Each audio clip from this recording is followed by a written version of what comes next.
Oui, il y a beaucoup de plateformes différentes sur lesquelles on peut aller rejoindre les jeunes.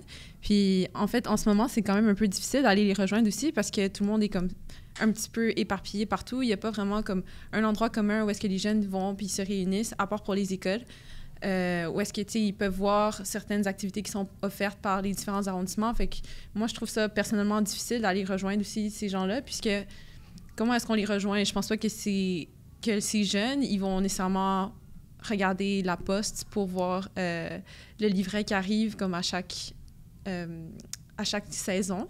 Puis, vous, où est-ce que vous voyez des annonces d'activités? Où est-ce que vous êtes capable d'aller chercher cette information-là personnellement? Ça m'intéresse parce que moi, je sais que les seuls moments réellement où je vois qu'il y a des activités culturelles, par exemple à la Chine, c'est sur les, pardon l'anglicisme, mais les billboards à l'extérieur qui changent.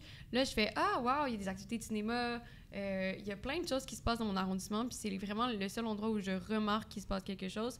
Mais je me dis, c'est pas tout le monde qui se promène là, puis il y en a pas plein des billboards à la Chine. Fait qu'il faut que tu sois quand même dans un endroit clé pour les voir. Donc vous, où vous allez chercher votre information? Et moi, personnellement, c'est aussi comme ça. J'aime ça marcher, donc je vais voir les panneaux d'affichage, puis je vais voir les activités qu'il y a. Puis aussi, il y a un petit livret que nous, notre arrondissement, envoie à chaque saison, comme je mentionnais plus tôt. Puis généralement, ça dit c'est quoi qu'il y a comme activité durant telle saison. Ou si tu veux t'inscrire à un certain loisir, tu peux aller à tel site Internet pour t'inscrire.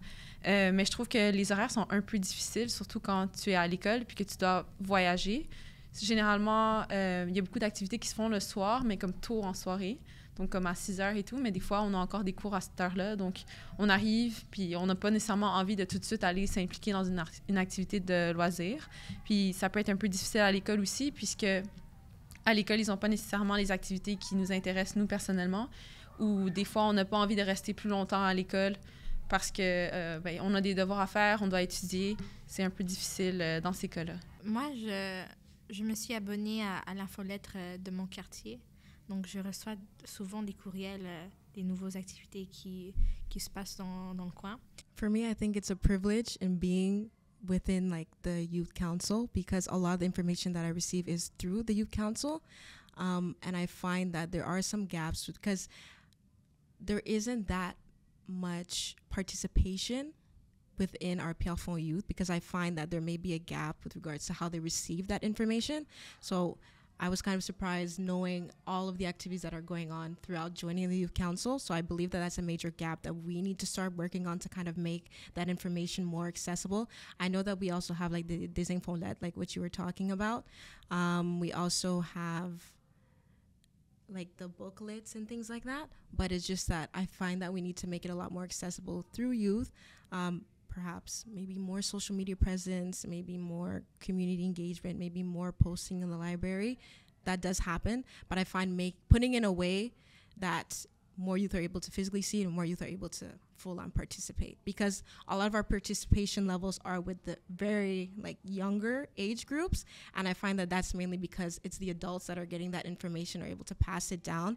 As youth get more independent, it's more of like, when am I going to find information? When am I going to implicate myself? So really, to fix that gap, we need to do a better job. J'ai l'impression aussi que c'est beaucoup plus facile de avoir accès à cette information-là quand c'est quelqu'un qui te dit « Oh, regarde, ce mois-ci, il y a telle activité », puis que c'est quelqu'un que tu connais.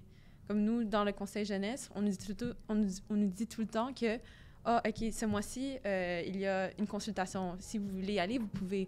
Ah, il y a aussi une activité au parc sur je sais pas quel thème.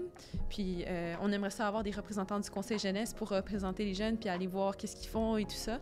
Donc, je trouve que c'est encore plus facile quand quelqu'un vient nous le dire. Puis, c'est peut-être ça qui manque aussi aux autres jeunes de l'arrondissement, c'est quelqu'un qui sait que ces activités existent là, qui leur fournissent cette information-là.